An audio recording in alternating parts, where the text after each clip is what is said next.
Hello, my name is Dr. Milton Byrd. I am the Medical Director for the North Carolina Cannabis Patients Network. Cannabis.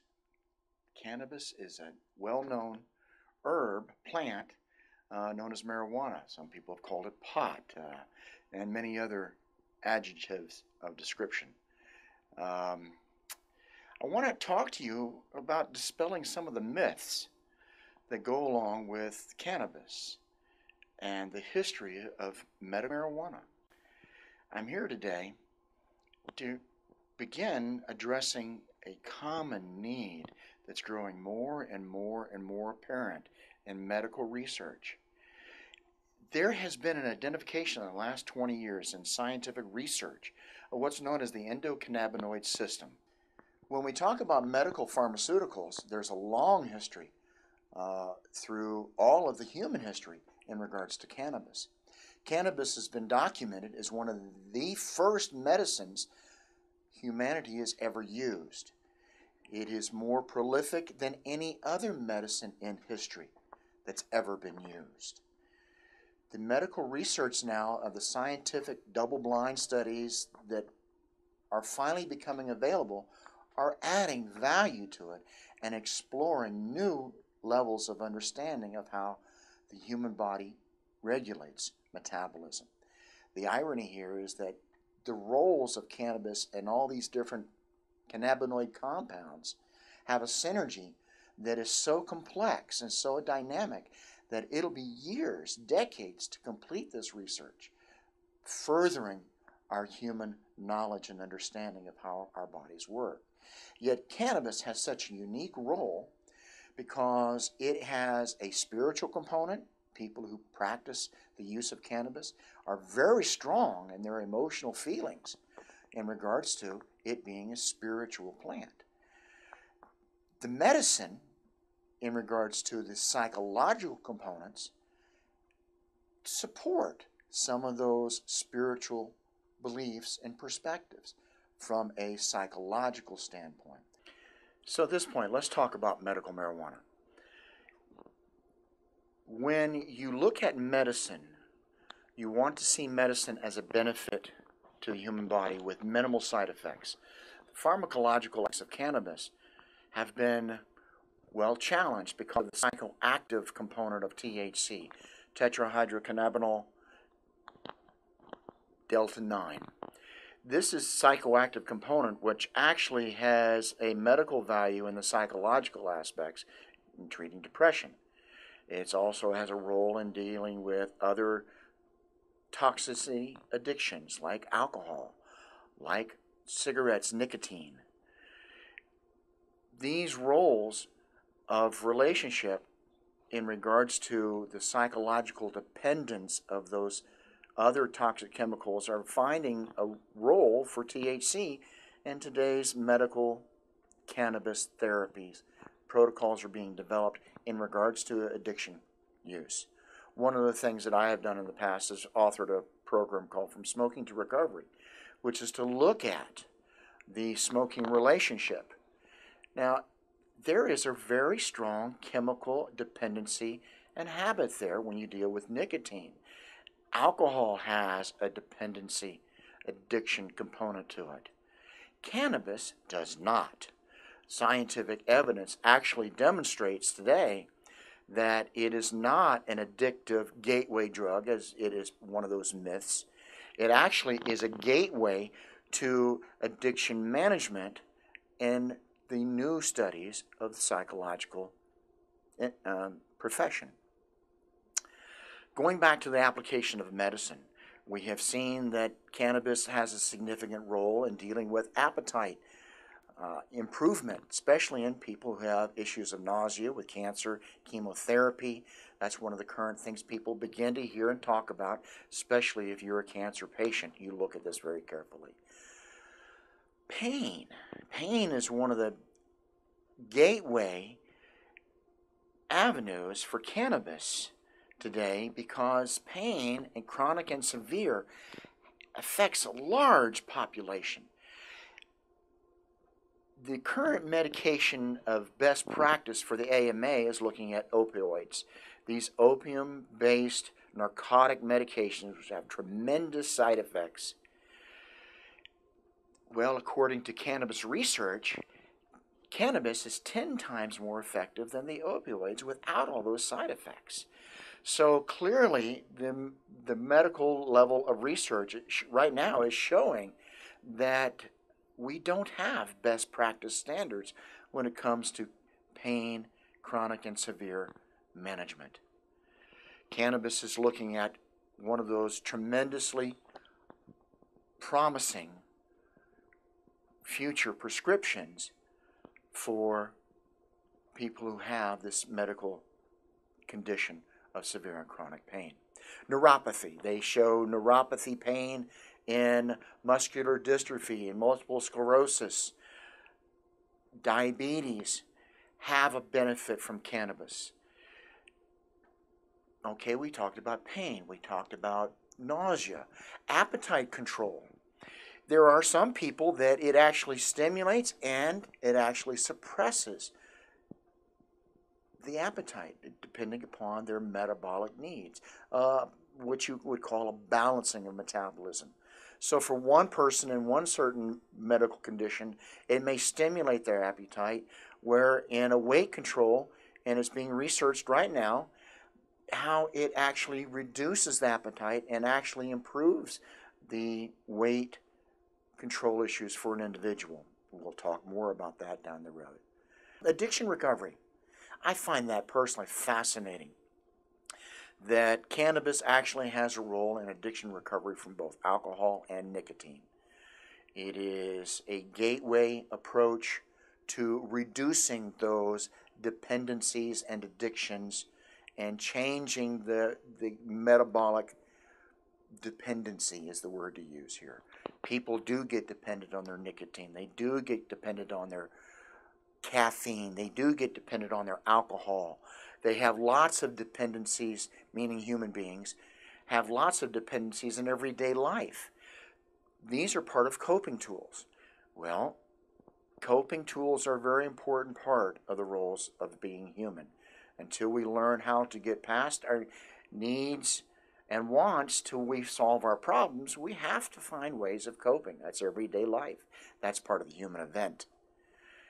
This issue of marijuana being such a coping tool that people get so dependent on it that it becomes a gateway drug to other things is founded not on psychological fact, but on psychological myths of dependency.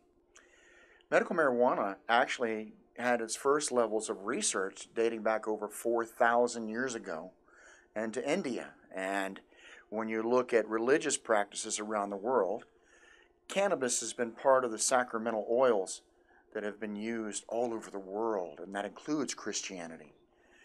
I recognize that sacramental oils have a very sacred role as well as a pharmacological role in the human event. When you talk about cannabis, we also have heard of it referred to as hemp, which is non-medical. Let's talk a minute about the hemp plant. Three of my favorite Americans had this one statement to all Americans: Americans, go grow hemp.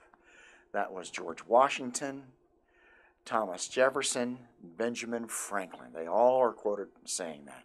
And matter of fact, in the stories of history, that it is known that all three of them used to what they call pass the pipe. And theories that the the Declaration of Independence was created through the process of passing the pipe and talking the subject of human rights, equality, and those freedoms. Hemp plant has been part of the American heritage as well as the global heritage of humanity. From the oldest research known on medicines, it's there, to the clothing. Hemp clothing is considered a very high quality clothing. Matter of fact, hemp paper produces a non-toxic product. In other words, the paper we make today has all these toxic chemical byproducts, and it's manufacture, yet the hemp plant does not produce toxins from hemp paper. It's used in clothing. Matter of fact, Henry Ford, building his first cars, his body's framework had hemp fiber and the hemp car production. Those are interesting bits of trivia and history. Yet the hemp plant has always been there in our economy. The economy is something very important when it comes to today, and the hemp plant is a very stabilizing product for our economy, especially if we're going to look at sustainability. Here in Asheville, we have the first two hemp houses. One's constructed, the other one's in construction. Here in the United States, the hemp concrete that's worked into has many amazing qualities, and at some point we can have somebody on the show here to talk about the productive qualities of hemp plant for construction, for clothes, for so many products. But I'm going back to the medical marijuana because that's my role in the North Carolina Cannabis Patients Network, which, by the way, is a patients advocacy organization trying to work with federal and state organizations for its legalization for medical use, putting it back in the hands of medical professionals, physicians, for proper prescription, proper research, and proper applications so that the responsibility is there in the system to help people manage it. Because with any prescription medications, you have abuses and you have effective uses. Without those authorities of responsible actions, medications do get mismanaged by the individual. As any individual who are in the process of prescription medications, they have to understand where their limitations are. Cannabis really doesn't have a high toxicity issue. Matter of fact, current research suggests that if you were to get toxic from cannabis, you would have to consume 1,500 pounds of it in one day, one 24-hour period. That's not physically possible. So the issue of toxicity really does not exist with a cannabis plant. Now, the synthetic medications of pharmaceutical grade Marinol, the other dronabinol, the other medications that are being created by the pharmaceutical industry, that's a different approach. It's a synthetic approach. And it's taking out only one cannabinoid compound out of the potential 100 that's being researched and explored, like the CBD1, CBD2, and the research is going on and on about how they interact naturally in the body, as well as ingested, eating it, smoking it, consuming it through the skin, through absorption. They're looking at pain patches. And poultices have been around for thousands and thousands of years. So we've talked about how the body looks at it naturally through the body's creation of it. We look at it from the plant kingdom, where the plant actually produces it, and the plant that has the most concentration, of course, as we know, is the marijuana plant, or the cannabis, sativa, and indica plants. There is a cannabis, which is non-medical, which is the hemp production plant, which is used for all those natural products. And then we look at the synthetic, which is the pharmaceutical construction of medications, which are already in process. Physicians can prescribe Marinol, dronabinol. There's another pharmaceutical, but it's not coming off the top of my head right now. The point is that we've got to do more research to understand how this endocannabinoid system benefits from the induction of cannabis into the human body, as well as how the body makes it to naturally balance our metabolism. There is tremendous research going on, but it's just getting the doorway open, and people do need this medicine. Now let's talk a minute about the criminalization, because we want to stop the criminality and create the functionality of medicine, which is what medicine's all about, to help the Hippocratic Oath, to help and benefit and do no harm. When you look at prescription medications, there is a lot of harm done with medications. Cannabis, in comparison to the medical use and prescription, has a minimal harm side effect. Yes, there are memory issues that go along with excessive THC consumption with a psychoactive component. Yet at the same time, proper understanding of those psychoactive components have a neuroprotective quality to the brain. The research is showing that it has a role in helping prevent Alzheimer's disease, helping with post-traumatic stress disorder, brain injury from trauma. Matter of fact, some of the newest research shows cannabis in the first 24 hours of brain injury can minimize significant long-term traumatic injury effects. Wow, that's a big one right there. Anyone who's ever had a concussion or severe head injury can embrace that thought. And I myself am one. Let me cover that point personally.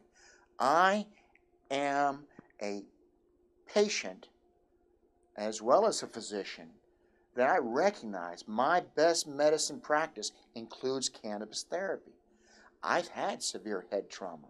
I've had severe spinal cord injury. This face is reconstructed. I've been a paraplegic and come back from that. And to understand the medicines that are best practice for me, well, that's a very narrow window what I look at. And in my long medical history personally, I have been down the road of pain medication management that I don't want. The opioids that are quite often used for pain management today as best practice have tremendous side effects. It took me in the 80s when I was dealing with the pain medications of opioids, I went up to 318 pounds with all kinds of psychological, physiological side effects that I did not want. Got myself off of them. When I got up to 318 pounds, it was killing me. The medicines were killing me. I don't want medicines to do that to me. I want medicines that are going to help maintain and promote my quality of life. Cannabis therapy has a long anecdotal history of evidence, mountains of evidence, that it helps. Now the scientific research is beginning to demonstrate that in the last 20 years. I want best practice for my medicine regimen for myself. I want best practice for the patients I work with. And as a patient advocate, I want to see that these myths, these propaganda barriers that have been created over the decades, be removed, be replaced with the wisdom of knowledge, the application of common sense, the purpose of medical truths being utilized for best patient practice. Please, let's take the time to look at this. Let's all start talking to our legislators. Let's all start talking to our leadership about how we can help our healthcare reform. And cannabis therapy can be a very powerful economic tool in healthcare reform. Replacing very expensive medications, although let's be honest about it, the pharmaceutical companies want their profit margin protected. Okay, corporate interests are there. Yes, we have to recognize those truths. Yet replacing those medications that are expensive and yet have destructive side effects with more effective medications with less side effects and less cost. Let's put it this way. Medical cannabis, if it was legalized across the country, could be greatly reducing the pharmaceutical costs to the everyday citizen. Now that creates a significant impact to the pharmaceutical industry and their revenues. It's a high profit industry, And that will have to be retooled to benefit the American public, the human event, of us all at large. Yet looking at those economic dynamics are going to be very challenging indeed. In medical history in the United States, the prohibition that was created in the 1930s, it made marijuana illegal. The American Medical Association was against that. Matter of fact, cannabis was the #1 medication of prescription in those days. Matter of fact, it is the #1 medication in the world. That's quite a statistic right there. When Prohibition came about, which is part of the Industrial Revolution in the 1930s, cannabis was all over hemp was all over the United States. Yet there was a practice of what I call the quackery of these, street side doctors that made up their own quackery of chemicals, which often did include cannabis as part of their formulary for their magical elixirs. There was a justification in that being properly managed from a pharmaceutical standpoint, and there was part of the justification. However, it became illegal, and there was an eradication process to destroy hemp across the country at all levels, because there was no separation between cannabis sativa, cannabis indica, and non-medical cannabis. There's an old expression I remember as a kid hearing, "Go smoke a rope." Rope-a-dopa, those terms came from back in the cowboy days when you could smoke your rope and get high as part of the psychoactive component that was there. Well, they wanted to control it. Meaning the industrial precursors to the corporate empires we see today in the pharmaceutical industries.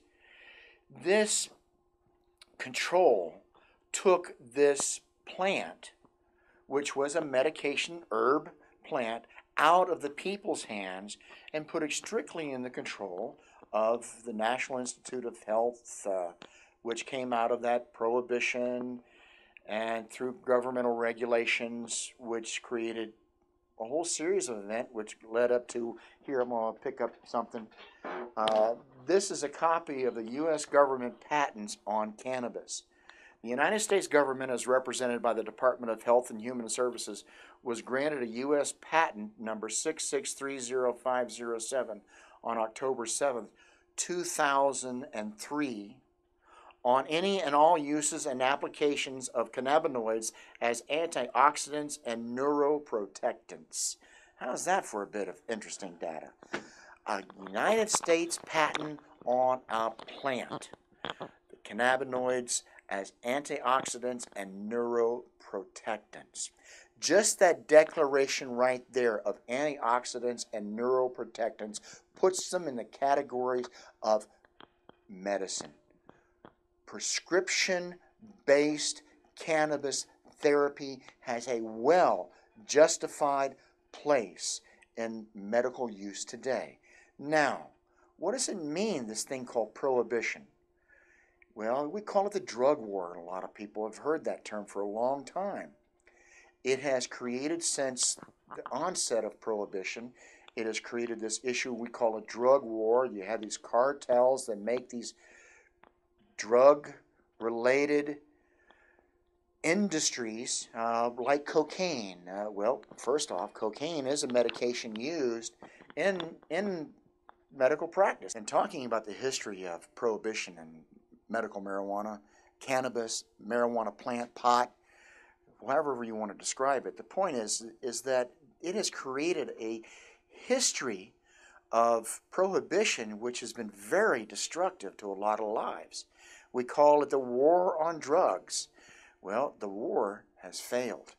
It's costing millions of dollars every day for this law enforcement, and yet 99% of all criminals that are in prison in regards to marijuana is in regards to possession. There is a very genuine purpose underlying all of that possession, and that has to do with people's use. Now, I know recreation use has been there because people do enjoy the psychoactive component, but there's a very real component to its medical application in psychology. Going back to this history, in the 1930s, when this industrial revolution wanted to take control of this plant, which I'll even jump forward to today in regards to the United States government has a patent on cannabis. And I'm going to read this to you. The United States government, as represented by the Department of Health and Human Services, was granted a U.S. patent number 6630507 on October 7, 2003, on any and all uses and applications of cannabinoids as antioxidants and neuroprotectants. The United States government has a patent on cannabis. That includes the plant. Now, I could really get in a long discussion debating how a government can actually have a patent on to own a plant which has been around as long as humanity has been. And that's another subject of discussion somewhere down the road. But going back to the Prohibition, when Prohibition came about in the 1930s, the number one medication from the American Medical Association was cannabis. It is also the number one medicine in the history of the human event. No other medication has been recommended and utilized more than cannabis as a medicine. And even this very, I'm picking up this patent, which I have a full copy of here, and anybody can research it on the internet. It actually declares it as an antioxidant and neuroprotectant. Now, this straightforward declaration right there as the United States patent puts it in the realm of medical use. Antioxidant, food nutrition. Well, you have the entire industry of herbalism dealing with plant use in herbs, which is one of the oldest forms of medicine use known. There's herbalists all over the world.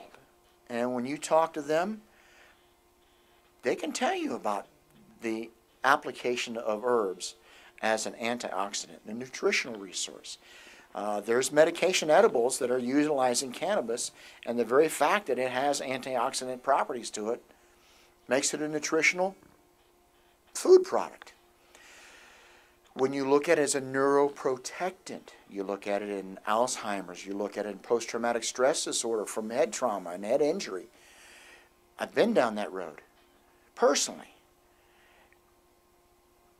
When it's declared as that by the U.S. government, and yet it's not being allowed to be utilized by the American Medical Association as a medical benefit, something's amiss, and it's about control and it's about economy, because this is very, very big, millions, billions, and trillions of dollars. Marijuana has so much in its favor. It's time to stop the propaganda. It's time to stop the drug war, because this medication put back in the people's hands through proper medical supervision will change the entire characteristics of the drug war.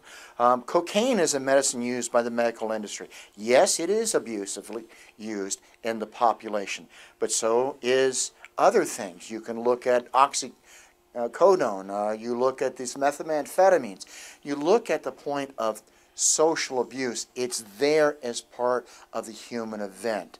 We have not stopped that abuse issue. We have actually made it a criminal process because of this prohibition approach. We've long recognized in the medical community that this prohibition approach does not solve the problem. Matter of fact, it creates very dysfunctional coping models in law enforcement. It's destroying people's lives.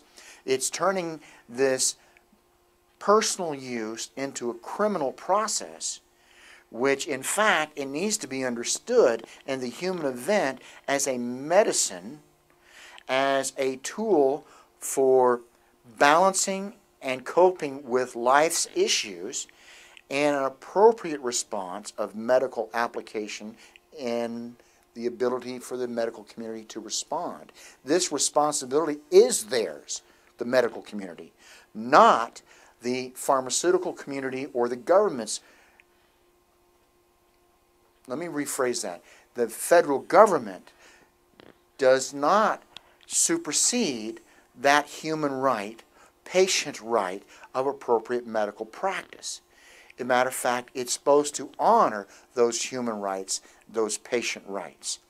And yet we see this polarity of prohibition and this prejudgment of mindset that the prohibition of this drug war has caused. We now have the criminality of these drug cartels producing a product that's millions and millions of dollars that are being consumed by the human population all over the world. It's not just America. This is a worldwide event of medical use and abuse and misuse.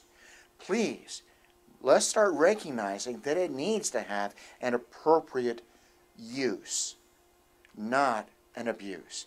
And as long as we're doing this prohibition approach, we are going to be driving the criminality because people need this medicine as part of coping issues, problem solving, medication management. And when you're fighting a condition of a dis-ease, meaning that dis-ease, medications to help give ease. When a medication is as effective as cannabis is in giving ease from so many different recognized conditions with as minimal side effects as it has. Yes, there are side effects, but they're minimal compared to many, many, many prescriptions that are out there right now that we are forced to use as regulated best practice. When we stop this control of cannabis, we can reframe how this criminality into functionality in regards to medical application. At this point, I want to stop talking about the medical aspects of marijuana because cannabis, the hemp plant, is so much more than that. It is an economic tool for community-supported agriculture. It is a sustainable product at such a level that as we look at today's transition communities trying to go from peak oil into sustainable products for the local economies, cannabis is one of those potential stabilizing production crops that can greatly improve the stability of every human being in the world through their own production of both cannabis as a plant for all the manufacturing components, clothing components, productions of it. Well, I look at example of rope. Hemp rope has been around for a long time. Hemp paper is one of the best paper products you can have. Very, very low toxicity issues in regards to paper production. Gosh, the list is endless, endless. And what we're discovering about cannabis, hemp, as a resource for community-supported agriculture and the need for economic stability from the agricultural standpoint. I'll give you an example when it comes to growing cannabis, hemp, as an agricultural product. You know, cannabis is one of the few plants, hemp is one of the few plants, when it's grown in a toxic soil, that it will pull up the toxins out of the soil and clean the soil, detoxifying the soil and restoring the health of the soil. That's a very, very valuable aspect in today's brownfield issues. Yet when is it being looked at for ground reclamation? It can't. Not until it becomes legalized. Yet the evidence is already there. Wow, what does it do? It pulls it up, the toxins, the heavy metals, into the stem of the plant, not in the leaf. That's one of the interesting things about it. It's not going to the leaf, it's going to the stalk of the plant. It's actually used in building the fibrous structure of the stalk. The hemp fiber.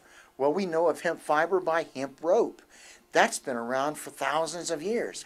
The hemp fiber has been used in automobile manufacturing, fiber reinforcement, and concrete. We look at the hemp houses. It is a well-identified fiber that has excellent qualities in construction and insulation qualities of construction in today's standards is one of the highest in regards to creating a thermal barrier in home construction. We have the 2 hemp houses here in North Carolina, the only ones here in North America.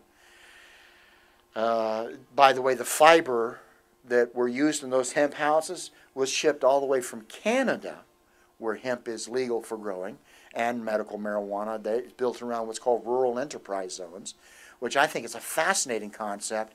I've even discussed it with the Landis Regional Council here in Asheville about looking at creating a production model called rural enterprise zones built around energy production and sustainable agriculture production, which would include hemp. Talk about giving an economic boost of thousands of jobs, and we put in a projection of a $1.2 billion industry its first year. Talk about tax revenue and job production and creating stability for the individual citizen, not just the corporate collective and their profit structures. Energy production. Hemp is used in alternative energy fuel production. When are we going as a community start raising our voice to saying we need for things to be for the people, by the people, with the people, instead of for the people, by the people, at the people? All too often the federal government tells us what's good for us. Well, it's time for us to start telling the government what's good for us, because we're no longer what I call the ignorant innocence of adolescent society. We are maturing in this information age quickly. Our knowledge is growing, not linearly, it's exponentially. In quantum physics, it's leaping way out there. When are we going to stop the government telling us what to do and start getting the government to respect what we need them to do, to be working with the people, for the people, by the people, in a way that stabilizes our collective human event? We're becoming a global culture that's no longer an adolescent child. We're no longer ignorant and innocent in regards to being told what to do. We look at today's here, this is 2011, February.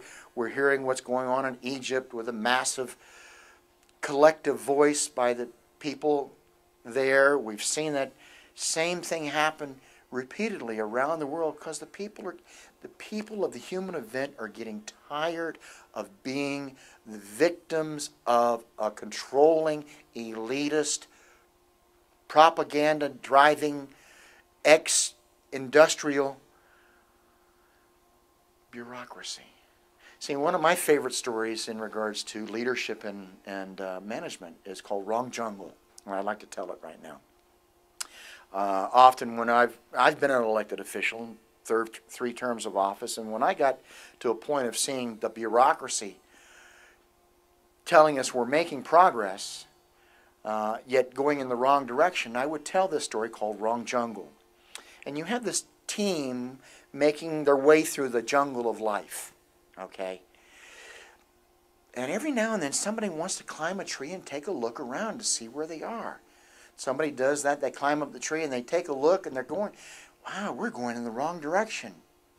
And they yell back down, wrong jungle! And whoever's out there in front managing the progress looks up and says, shut up, we're making progress.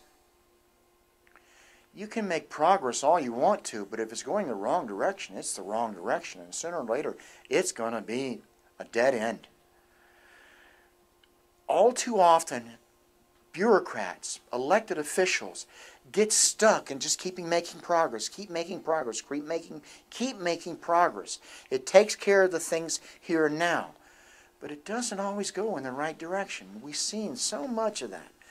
People want leadership, not just management.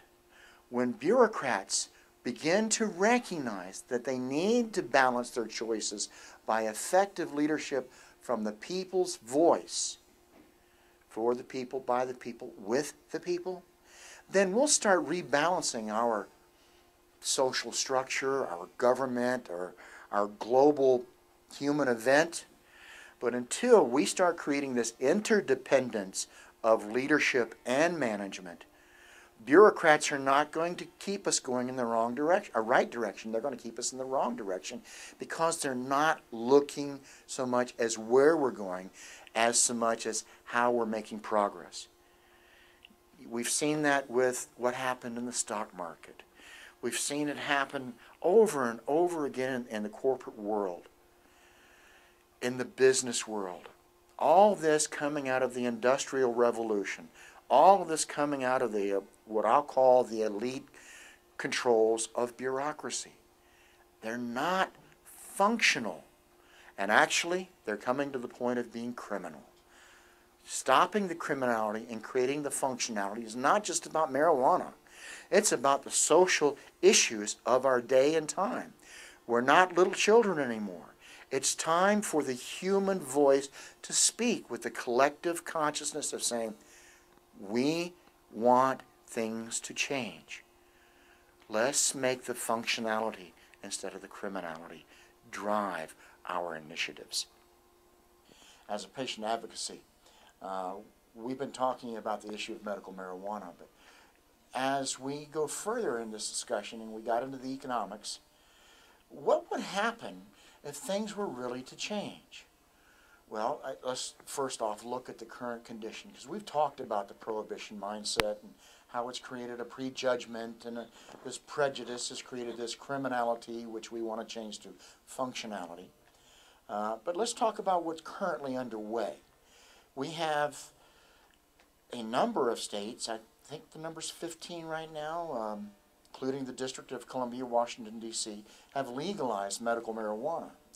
And what's going on in those states of legality, first off, the medical use is coming under medical management and its application as the responsibility of good medical practitioners provide, versus irresponsibility.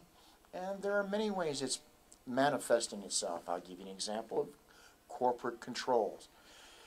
In some medical states where it's legalized, what I call the bureaucratic industry of corporations are controlling that industry's development, versus the citizens having management over the production of cannabis. And there's already polarities going on there and how it should develop for the people, by the people, with the people, or for the people, to the people, by bureaucratic approaches, which is really a lot of what our government's done for decades, if not centuries already.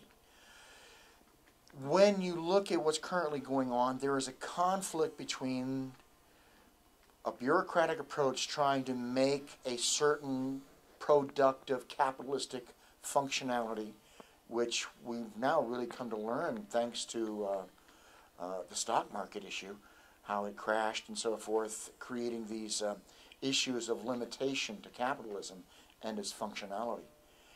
When it is superseding the value of human rights versus corporate rights, we get into some very, very powerful political dynamics of control.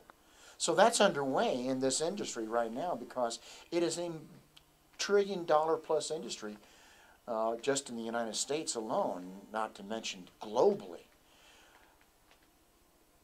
When you look at those kind of economic dynamics, And when you're looking at the instability of everyday Joe and Jane America, Joe and Jane human being, when you look at how our personal economics are not sustainable and not functional for our daily lives, yet we're serving corporate stability, governmental stability at the sake of us, well, sooner or later it has to come to a dead end, because that's the wrong direction.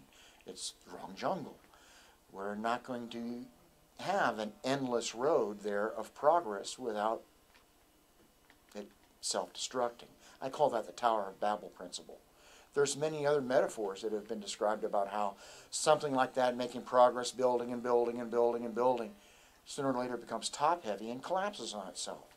Without a stable society, cultural base, we're not going to be able to maintain the level of progress like we've done for the past 100 years. We're going to have a cost, consequences, and we see this with the peak oil issue.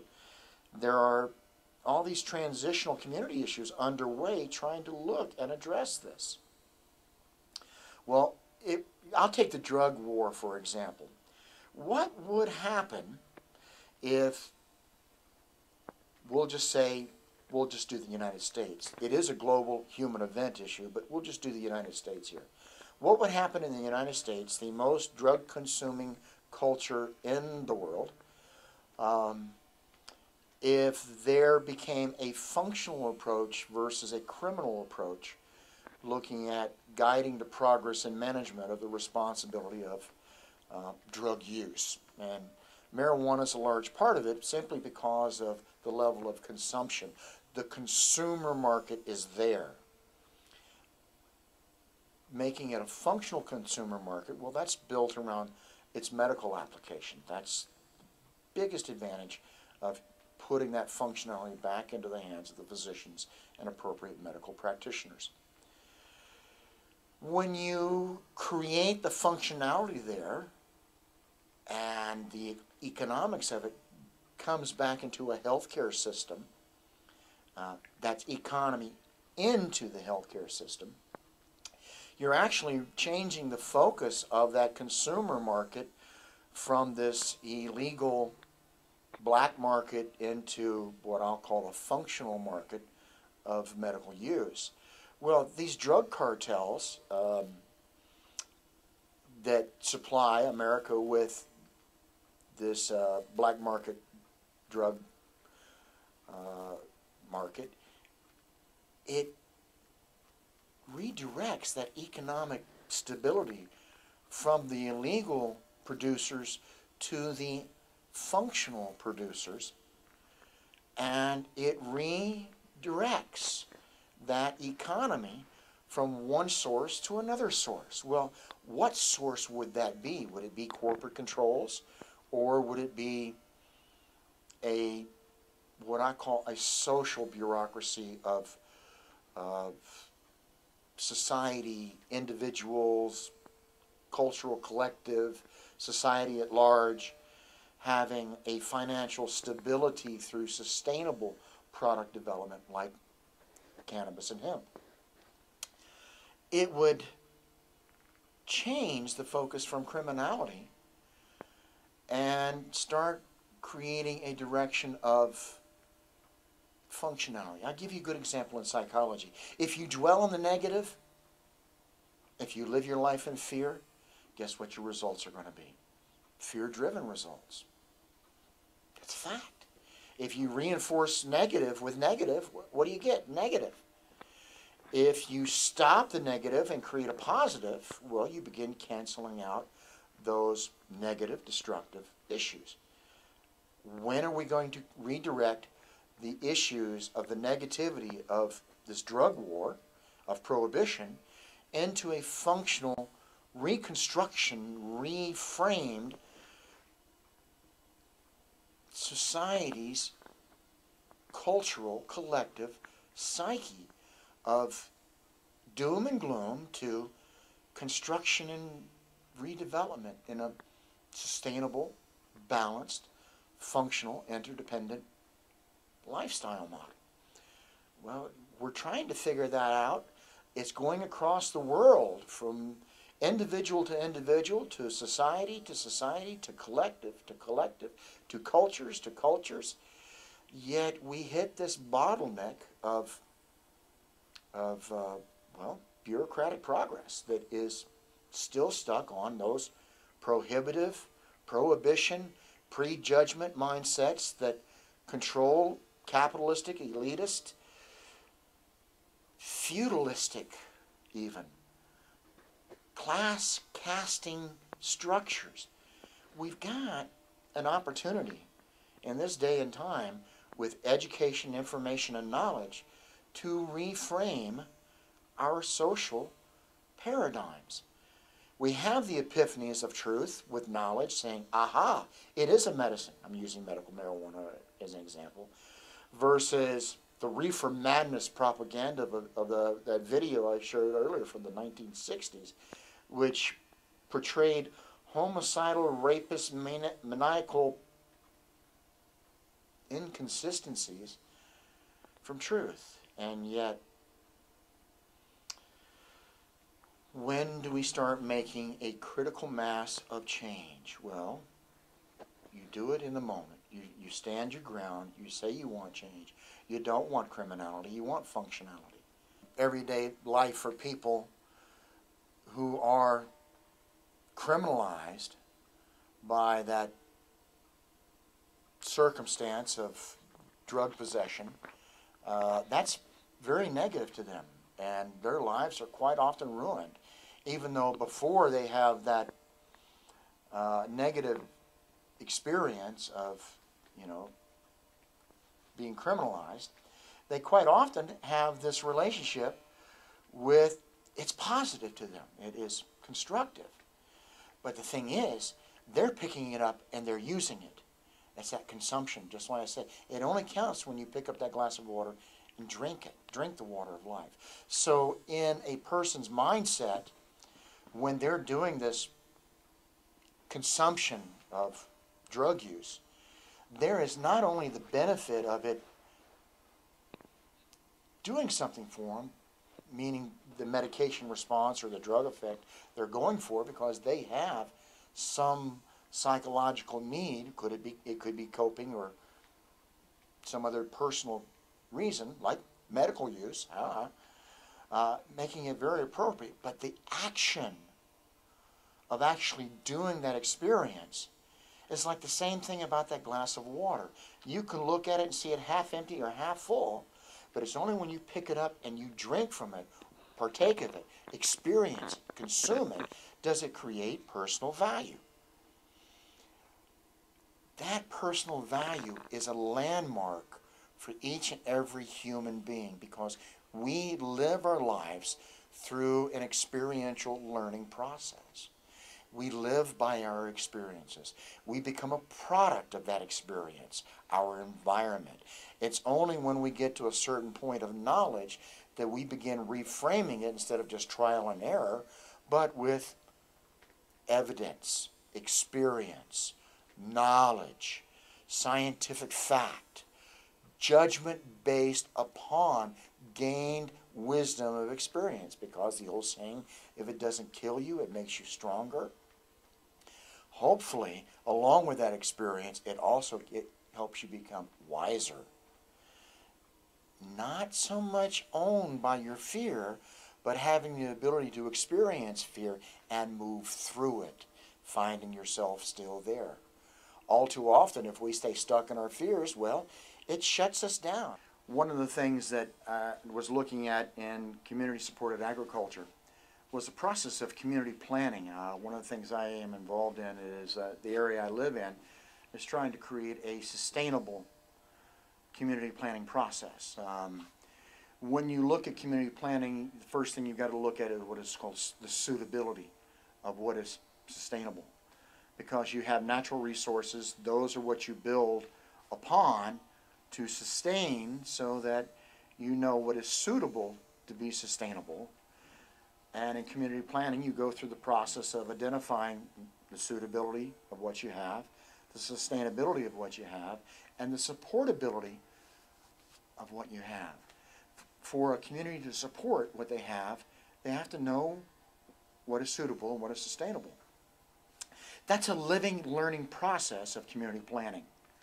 And one of the things that is going on right now in the Landis region, meaning the Asheville region and the 4 county areas that represent the Landis regional, central organization of government. I used to be on that board.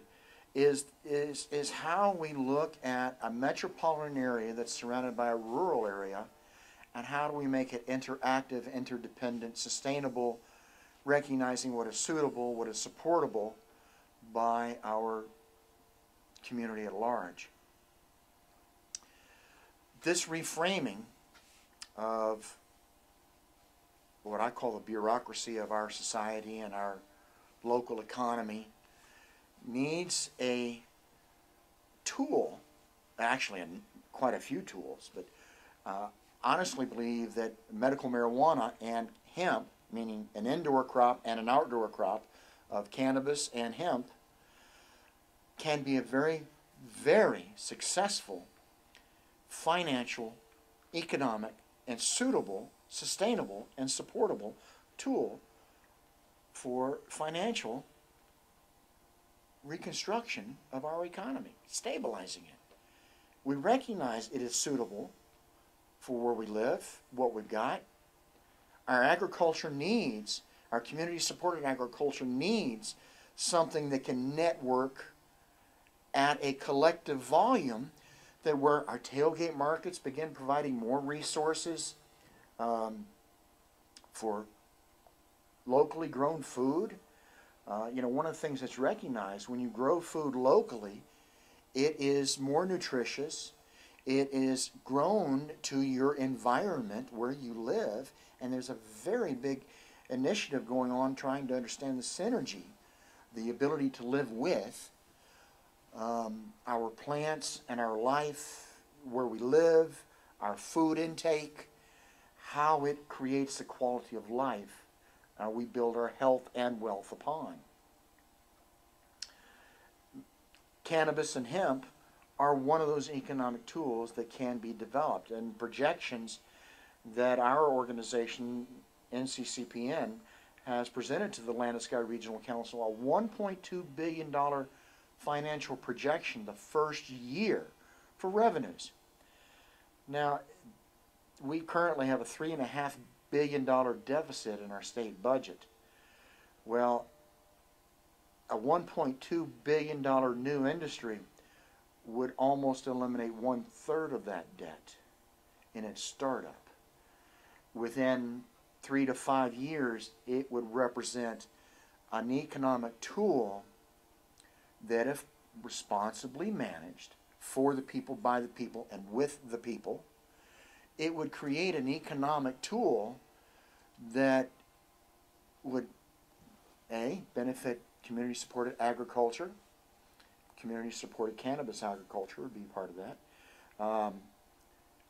It would support local products such as hemp production for construction, to going back into the manufacturing industry for clothing. We used to have clothing, textiles here, but they left with NAFTA and other trade agreements.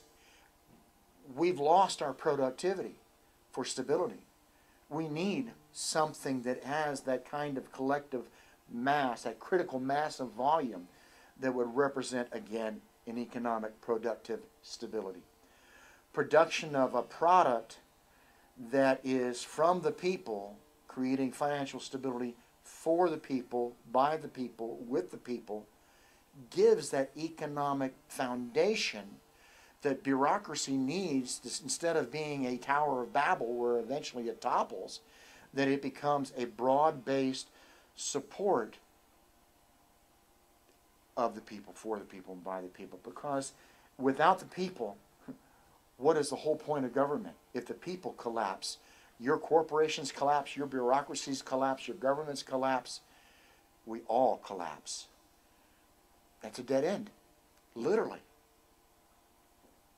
Think about it. Thank you very much.